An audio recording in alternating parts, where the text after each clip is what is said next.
우리 성도님들 혹시 철학을 좋아하십니까? 갑자기 뭔 소린가?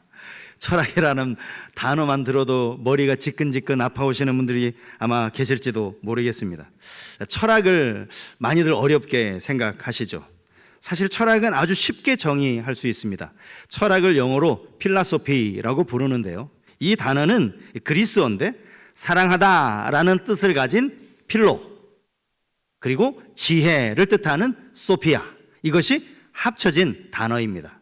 필라소피라는 것은 한마디로 하면 지혜를 사랑하는 것이라고 할 수 있는 것이죠. 철학에는 많은 어려운 질문들이 있지만 사실은 그런 질문들도 궁극적으로는 지혜를 사랑하기에 지혜를 추구하는 그러한 질문들이라고 할 수 있습니다. 그리스의 유명한 시인 중에 소포클레스라는 사람이 있습니다. 그가 지혜에 대해서 이렇게 말했습니다. 지혜는 그 어떤 재산보다 더 중요하다. 지혜가 재산보다 더 중요하다라는 거예요. 여러분, 피타고라스는 아마 잘 이름을 들어보셨을 거예요. 그리스의 유명한 수학자이면서 철학자 아닙니까? 그가 또 지혜에 대해서 이런 명언을 남겼어요. 당신의 자녀에게 지혜를 가르쳐라. 재산은 그들을 유약하게 만들지만 지혜는 그들을 강하게 만든다. 재산은 자녀들을 유약하게 만드는데 지혜는 강하게 만든다는 거예요. 가만히 생각해 보면 피타고라스가요, 지금으로부터 기원전 6세기 사람이거든요. 그런데 그가 이런 말을 했다라는 것은 그 당시에도 사람들이 나이가 많아 이제 늙어지게 되면 항상 이 자녀들에게 재산을 물려줬던 것 같아요. 그러니 재산 물려주지 마라, 자녀들 유약하게 만들 뿐이다, 지혜를 물려줘라, 이런 이야기를 하고 있는 것이겠죠. 지식을 가르치는 역할, 이것은 학교나 학원에서 해야 하는 일입니다. 하지만 지혜는 학교나 학원에서 가르치지 않아요. 지혜는 가정에서 부모가 담당해야 하는 부분이라 할 수 있습니다.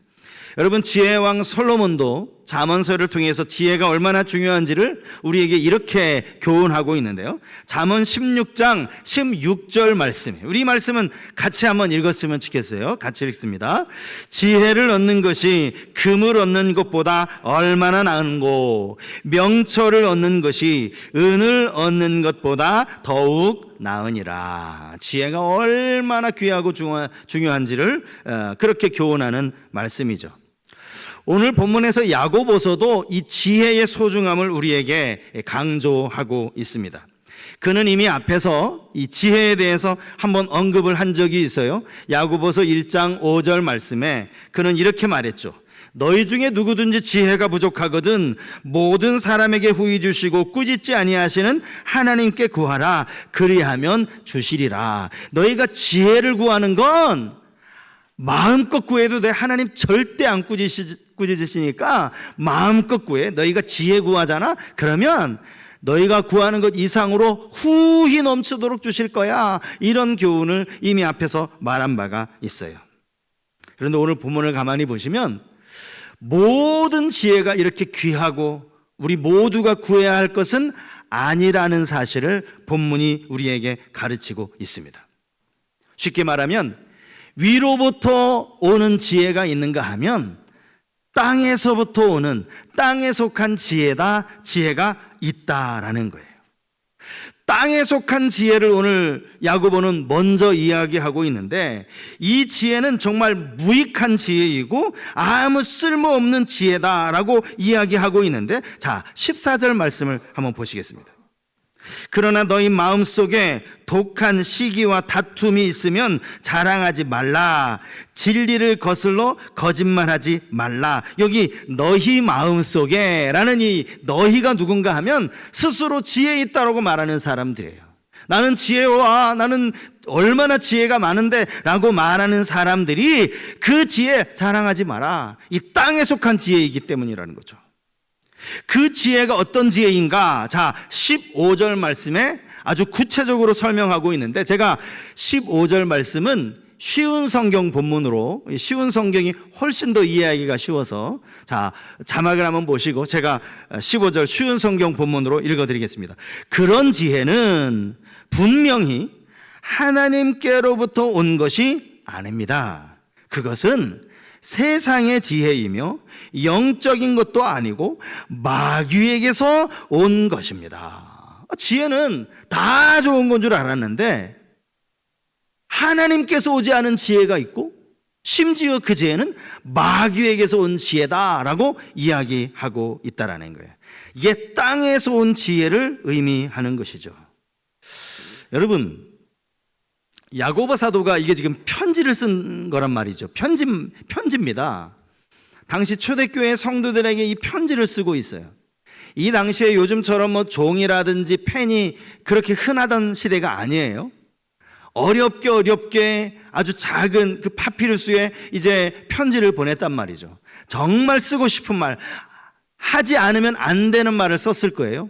그가 이런 말을 썼어요. 이건 거꾸로 말하면 그 당시 초대교회 안에 스스로 지혜 있다라고 말을 하면서도 그것이 이 땅에 속한, 심지어 마귀에게 속한 그런 지혜를 뽐내는 사람들이 있었다라는 거죠. 이것이 땅에 속한, 마귀에게 속한 지혜라는 것을 어떻게 할 수 있느냐? 우리가 아까 14절 말씀에서도 읽었지만 이게 결과적으로 시기와 다툼을 만들어내는 거, 이게 땅에 속한 지혜라는 거예요. 시기와 다툼. 사실 여러분, 지혜로운 사람은요 대체적으로 말도 잘해요. 그렇지 않습니까?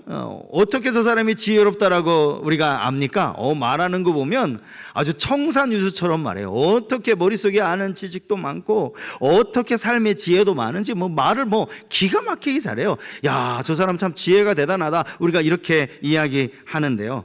가만히 들어보면 그 사람의 말을 듣고 있으면 왠지 마음이 불편해져요.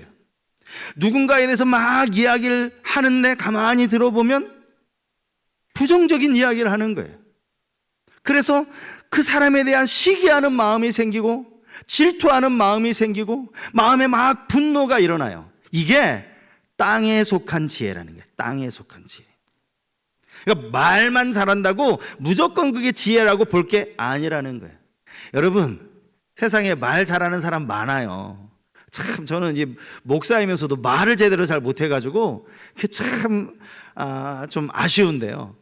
말 잘하는 사람 중에 대표적인 사람 하나 꼽으라면 약장수. 여러분, 여러분들 그런 경험 있으십니까? 동네 아주머니들이 이렇게 길을 가고 있는데 어떤 사람이 다니면서 이만한 이 두루마리 휴지 가지고 다니고 막 또 무슨 큰 세제통 들고 다니면서 이쪽으로 오시면 이거 공짜로 드린다고 그래가지고 야, 공짜대 공짜 그래가지고 막 가가지고 사람들 많이 모였는데 그 자리에서 또 막 멋있게 악기 연주도 하고요, 막 신나는 공연도 보여주고 이제 사람들을 아예 혼을 쏙 빼놓아요. 그런 다음에 그가 나타나죠. 약장수. 애들은 가 이러면서 막 이 약을 파는데요. 여러분, 나이가 들면요 누구나 아픈 곳이 생기기 마련입니다. 젊었을 때는 거뜬히 이겨내는데 이게 나이가 들고 나면 아파도 이게 오래 가거든요. 당연히 건강에 대한 염려가 생길 수밖에 없죠. 그런 아주머니들 앞에서 얼마나 기가 막히게 약을 선전하는지요. 저 사람 말만 듣고 있으면 저 약 당장에 먹으면 모든 병이 싹 나을 것 같아. 저 약 안 먹으면 나 당장에 죽을 것 같아. 이런 마음이 드니까 그 사람들이 그 약의 터무니없는 가격에도 불구하고 그 약 사겠다고 막 줄을 서는 것 아닙니까? 집에 와가지고 막 자녀들한테 막 쿠사리 들으면서 아이고 이거 속았다고 사기꾼에게, 그러면서도 그 약을 믿는, 혹시 우리 가운데 그런 분 안 계셔요? 요 근래에서 제가 요즘은 이런 약장수들을 제가 거의 못 봤는데 저희 신혼 때만 해도 그 약장수 막 다니는 걸 제가 봤거든요. 약만 파는 게 아니에요, 여러분. 이분들이 또 뭐까지 팔죠? 옥장판. 집에 여러분 옥장판 하나 저 구석에 쟁겨놓은 거 없으세요? 비싸게 주고 샀는데 별로 효과도 없어가지고 저 구석에 쟁여놓은 옥장판 없으시냐고요. 저주파 치료기. 말은 그럴듯하게 하죠. 그런데 그 말 잘한다고 해서 우리가 깜빡 속아 넘어가는데 그게 진리가 아니라니까, 거짓이라는 거예요. 오늘 거짓 지혜도 그렇다라는 거죠. 말 잘하고 교회 오래 다녔네, 성경을 연구했네, 말은 잘하지만 가만히 들어보면 남에 대해서 부정적으로 말하고 또 그 안에 막 분노를 일으키는, 이게 다 거짓 지혜라는 거예요. 여기 시기와 다툼이라는 단어가 나오는데요, 시기라는 이 단어의 뜻이 뭔가 하니까 누군가에 대한 열등감에서 오는 증오, 이게 시기라는 거예요. 시기. 성경에 이 시기 때문에 인생 망친 사람 많아요. 여러분, 대표적인 사람이 가인 아닙니까? 가인. 아담의 아들. 이 가인이 자기가 하나님 앞에 드리는 제사는 하나님이 안 받으시고 동생 아벨이 드리는 제사를 하나님이 받으시는데 그것 가지고 화가 났어요. 괜히 이 동생에 대해 질투를, 시기를 느낀 나머지 동생을 어떻게 했어요? 돌로 죽였어요. 돌로. 사울, 이스라엘의 초대왕 사울, 이스라엘이 왕정 시대가 되면서 가장 먼저 택함을 받은 사울, 그가 한동안은 나라를 잘 이끌었는데요, 어느 순간부터 백성들의 입에서 사울은 천천히요, 다윗은 만만히요, 이런 소리가 들리기 시작하니까 슬슬 배가 아파오기 시작합니다. 그리고 나서 남은 그의 생애가 다윗 한 사람 죽이는데 올인하는 생애, 그런 생애가 되어 버리고 말았습니다. 여러분, 이게 얼마나 비참한 생애입니까? 결국 다윗 죽이지도 못했잖아요. 이게 이 시기가 낳은 결과라고요. 이런 시기들이 얼마나 무서운지 몰라요. 다툼도 마찬가지예요. 다투다라는 오늘 본문의 단어의 뜻을 보면 이게 당을 짓는다, 이런 뜻이 담겨져 있어요. 그럴 수밖에 없겠죠. 나는 이것이 옳다, 이것이 옳다라고 말하는데 한쪽에서 그건 틀렸어 라고 말하면, 나랑 의견이 다르면 사람은 내 편을 모으기 싶어 합니다. 내 의견에 동조하는 사람을 모아요. 그리고 그들을 한 당을 만들죠. 서로 대립을 이루는 거예요. 당 짓는 거. 이게 다툼이라는 거예요. 다툼. 지혜 중에 이런 지혜가 있어요. 겉으로 보기에는 정말 지혜롭고 많이 배우고 성경도 잘 아는 것 같은데 그 말 가만히 들어보면 자꾸 다른 사람 욕하고 자꾸 이 안에 분노를 일으키는 이런 사람들이 있더라고요. 그런가 하면 반대로 위로부터 난 지혜가 있어요. 오늘 본문에 보니까 이 위로부터 난 지혜를 총 8가지 이 특성을 소개하고 있는데 17절에 나와 있습니다. 오직 위로부터 난 지혜는 첫째 성결하고 다음에 화평하고 관용하고 양순하며 긍휼과 선한 열매가 가득하고 편견과 거짓이 없나니, 이게 위로부터 난 지혜의 특성이라는 특성. 가장 먼저 나오는 게 성결이죠. 성결은 순결과 같은 의미예요. 섞이지 않는 거, 오염되지 않는 상태, 이게 성결이죠. 고린도후서 11장 2절 말씀에 보면 이런 말이 나옵니다. 내가 하나님의 열심으로 너희를 위하여 열심을 내노니 내가 너희를 정결한 처녀로 한 남편인 그리스도께 드리려고 중매함이로다. 이 바울의 심정을 말하는 거예요. 성도들을 정결한 처녀, 이 정결한 처녀가 바로 오늘 본문의 성결이에요. 그리스도의 신부가 신랑 되신 예수님을 맞이하기 위해서는 자기 몸을, 자기 마음을 정결하게 해야죠. 이 성결을 의미하는 것입니다. 성결이라는 단어는 성경에 꽤 많이 나와요. 특별히 구약 성경에 보면 하나님께서 이스라엘 백성들에게 성결을 명하실 때가 있어요. 그때가 언제예요? 하나님이 이스라엘 백성들 가운데 임하실 때, 그들과 언약을 맺으실 때 하나님은 먼저 모세에게 이스라엘 백성들로 하여금 성결할 것을 명하십니다. 출애굽기 19장 10절과 11절 말씀이요. 여호와께서 모세에게 이르시되 너는 백성에게로 가서 오늘과 내일 그들을 성결하게 하며 그들의 옷을 빨게 하고 준비하게 하여 셋째 날을 기다리게 하라. 이는 셋째 날에 나 여호와가 온 백성의 목전에서 시내산에 강림할 것임이니. 하나님이 시내산에 내려오실 때 이스라엘 백성들이 먼저 해야 할 일, 자기를 성결케 하는 일이었습니다. 이 당시 제사장들이 입는 옷을 에봇이라고 부르는데요, 이게 참 복잡해요. 제사장이 저 옷 한 번 입는데도 시간 많이 걸렸겠다 싶을 만큼 참 복잡하게 입어야 할 게 많습니다. 그 중에서도 이 제사장이 이마에 이 금으로 된 관을 하나 이렇게 띠를 띠는데요. 이 띠 안에 글씨를 새기라고 해요. 그 글씨가 무슨 글씨였는지, 자, 출애굽기 28장 36절 말씀을 보십시오. 너는 또 순금으로 패를 만들어 도장을 새기는 법으로 그 위에 새기되 여호와께 성결이라 하고. 글씨가 뭐라고요? 여호와께 성결. 이렇게 쓴 금 패를 이마에 띠도록 되어 있는 거예요. 여러분, 제사장 그 에봇 사진 하나 보실까요? 이게 제사장들이 입는 에봇 사진이에요. 뭐 걸치는 게 많죠. 상당히 많은데 이마를 보세요. 이마. 이 이마에 이 관도 하나 썼지만 띠처럼 두른 게 있어요. 이 띠 안에 여호와께 성결. 하나님께 제사하는 제사장이니까 당연히 성결해야 한다는, 이 성결이 얼마나 중요한지 몰라요. 자, 그런가 하면 두 번째가 화평입니다. 화평은 말 그대로 서로 평화를 가져오는 그런 의미죠. 앞에서 땅에서 나는 지혜, 마귀에게서 온 지혜는 시기와 다툼을 일으킨다고 했는데, 이 위에로부터 난 지혜는 오히려 화평을 이루는 것이다, 이렇게 말하고 있어요. 화평, 여러분, 화평하면 가장 먼저 떠올라야 할 분이 예수 그리스도여야 합니다. 에베소서 2장 14절 말씀에 보면 그는 우리의 화평이신지라 둘로 하나를 만드사 원수된 것 곧 중간에 막힌 담을 자기 육체로 허시고.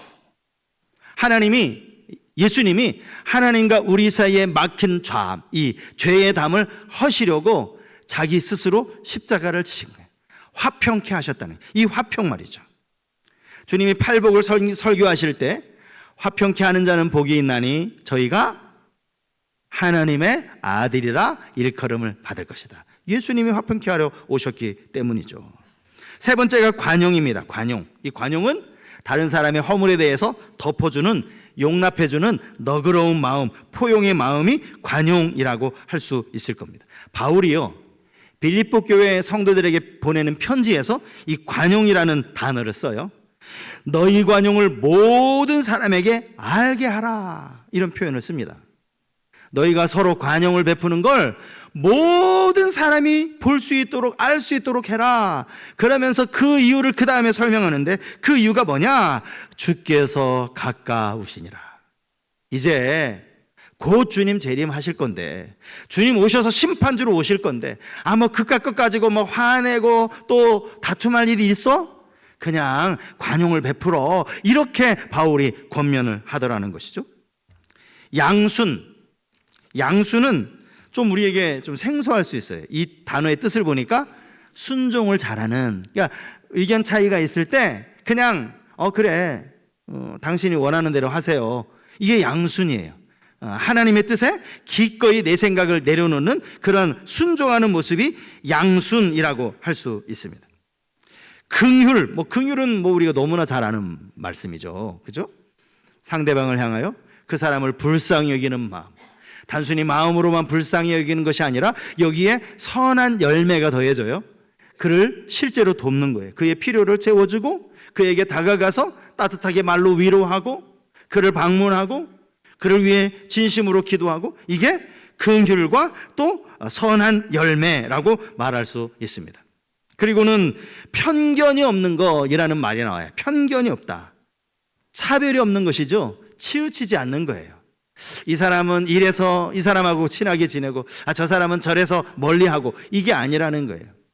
야고보서에 보면 이미 우리가 살펴보았는데 2장 3절 이하에 이런 말씀이 나옵니다. 너희가 아름다운 옷을 입은 자를 눈여겨보고 말하되 여기 좋은 자리에 앉으소서 하고, 또 가난한 자에게 말하되 너는 거기 서 있든지 내 발등상 아래 앉으라 하면 너희끼리 서로 차별하며 악한 생각으로 판단하는 자가 되는 것이 아니냐. 이게 차별이에요, 차별. 물질에 많고 적음을 가지고 가난하냐 부하냐, 많이 배웠냐 못 배웠느냐를 가지고 차별하는 거, 이렇게 차별하지 않는 거. 그리고 마지막 7번째가 거짓이 없는 거예요. 거짓이 없는 거. 여러분이 거짓이 없다라는 말을 원어로 보면요, 여기에 속이다, 연기하다 이런 뜻을 가진 동사 앞에 no, 아니다, 그렇지 않다라는 뜻을 가진 부정 접두어가 붙어 있어요. 그러니까 속이지 않는 거예요. 연기하지 않는 거예요. 여러분, 사람들 앞에 연기하는 게 뭐죠? 연기를 잘하는 사람은요, 마치 그 사람처럼 그렇게 드라마에서 연기를 합니다. 자기의 본래 모습은 완전히 다 숨기고 완전히 그 극중 인물과 똑같이 누가 봐도 딱 저 사람인 것처럼 오해하는. 그래서 여러분, 악역 맡은 사람이 가끔 길 가다가 막 사람들에게 막 돌파매일진 당한다잖아요. 연기인데 워낙 똑같이 하니까 막 사람들이 그만 보면 욕하는 거예요. 이게 연기하다. 연기하지 않는 것, 이게 거짓이 없는 것이다 라고 말씀을 하고 있는 겁니다.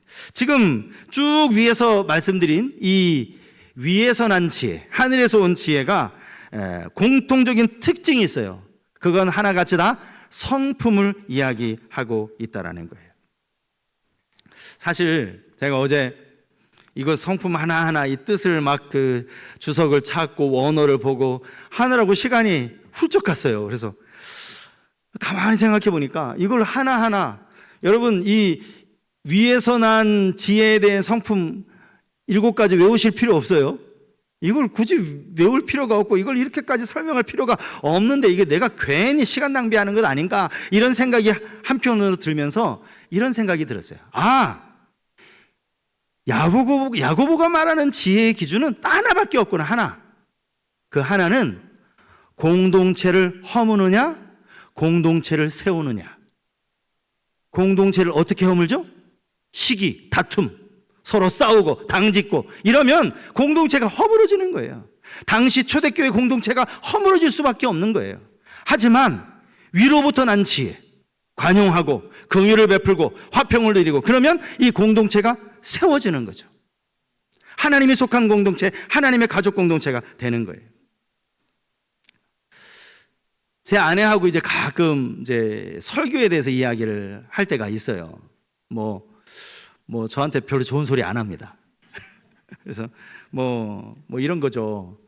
왜 사울을 베드로라고 불렀냐고, 이게 이름 틀렸다고 막 설교 시간에. 사실 그럴 수 있잖아요, 그죠? 그거 막 뭐라고 하고요. 오늘 왜 이렇게 큰 소리를 왜 이렇게 버럭버럭 지르냐고. 귀고 고막 터지는 줄 알았다고. 막 별로 좋은 얘기 안 해요. 근데 지난 특세가 끝나는 그 즈음에 아내가 이런 얘기를 하더라고요. 그때 말씀이 뭐였냐면, 이제 예수님이 십자가에서 요한에게 네 어머니다라고 말씀하시는 그 장면. 그렇게 말씀하실 수 있는 것은 주님이 믿음 안에서 우리 모두가 한 가족이기 때문에. 예수님의 형제와 예수님의 어머니가 예수님을 찾아왔을 때 예수님 뭐라고 말씀하시죠? 누가 내 형제냐? 누가 내 자매냐? 여기 주를 믿는 하나님의 뜻대로 살아가는 너희가 내 형제고 자매다, 이 말씀 하셨잖아요. 주 안에서 한 가족이라고. 제가 그때 설교를 하면서 교회는 권속이다, 가족이다 라고 말씀을 드렸어요. 우리가 가족이기 때문에 아픈 사람을 위해서 정말 때로는 눈물을 흘리면서 때로는 큰 소리로 간절하게 기도하는 것 아니냐, 제가 그렇게 설교를 했어요. 그 말이 마음에 좀 와닿았다고 이야기를 하는 거예요. 자기가 지금까지는요 사모잖아요. 목사 사모라는 이 위치 때문에 누가 아프다고 그러면 그냥 의무감으로 사모니까 기도해야지. 우리 교회 성도가 아프다는데 사모가 어떻게 기도 안 해? 이런 마음으로 기도했대요. 누가 어떤 어려운 일이 있다라는 이야기를 들으면 사모니까 내가 기도해야지, 이런 생각이 그동안 들었는데 그 설교를 통해서 내가 틀렸구나. 사모라서 기도하는 게 아니라 내 가족이니까. 우리 교회 권사님이 영적으로는 내 엄마 같으니까, 내 이모니까. 자녀가 무슨 어려운 일이 있다고 그러면 주 안에서 내 자녀니까, 가족이니까. 기도의 마음이 달라졌다라는 거예요. 여러분, 의무감으로 그냥 사모니까 기도하지, 이렇게 기도하는 기도와 내 가족처럼 생각하면서 드리는 기도가 다르지 않겠어요? 저는 우리 모두가 공동체를 세우는 위로부터 오는 지혜가 딱 그거예요. 한마디로 요약한다면 그 7가지 특성 다 외울 필요도 없고 딱 한 가지, 공동체를 세우는 거예요. 세우기 위해서 용납하는 거예요. 내가 좀 서운해도 받아들이는 거예요. 소그룹 안에서 누가 나에게 말을 좀 상처를 줬어요. 기분이 나빠요. 용납하는 거예요. 그래야 공동체가 세워지니까. 그래야 우리가 한 가족이라는 것이 증명되니까. 조금 어려운 일이 생기면 마치 내일처럼 안타까워하는 거예요. 그리고 그를 위해 기도하는 거예요. 왜요? 가족이니까. 이게 바로 위로부터 내려오는 지혜라는 거예요. 여러분, 세상의 지혜를 구하지 마십시오. 조금 더 교회 오래 다녔다고, 내가 조금 더 성경을 안다고, 내가 조금 더 관계를 많이 했다고, 누구에 대해서 뭐 이런 이야기 저런 이야기하고 시기와 다툼을, 그런 인간적인 지혜, 세상의 지혜 구하지 마시고 웬만하면 덮어주고, 가족이니까 웬만하면 그냥 화평을 이루지, 우리 화해하자, 이것 가지고 다툴 일 아닌데 화평을 이루고, 조그만 어려운 일이 생겼다고 들으면 정말 내 어려움인 줄 알고 가족이니까 같이 아파하고 긍휼히 여기고 차별하지 않는 이 모습이, 이게 진짜 우리가 구해야 할 위로부터 오는 지혜라는 거예요. 여러분, 이 위로부터 오는 지혜를 우리가 어떻게 얻을 수 있을까요? 이미 야고보서 1장에서는 이것이 하나님께 구하면, 이건 우리의 것이 아니에요. 이 땅의 것이 아니에요. 하나님이 주셔야 되는 거예요. 하늘에서부터 내려오는 지혜, 이 지혜를 하나님 앞에 구해야 되겠죠. 후히 주시는 하나님 앞에 기도해야 되겠죠.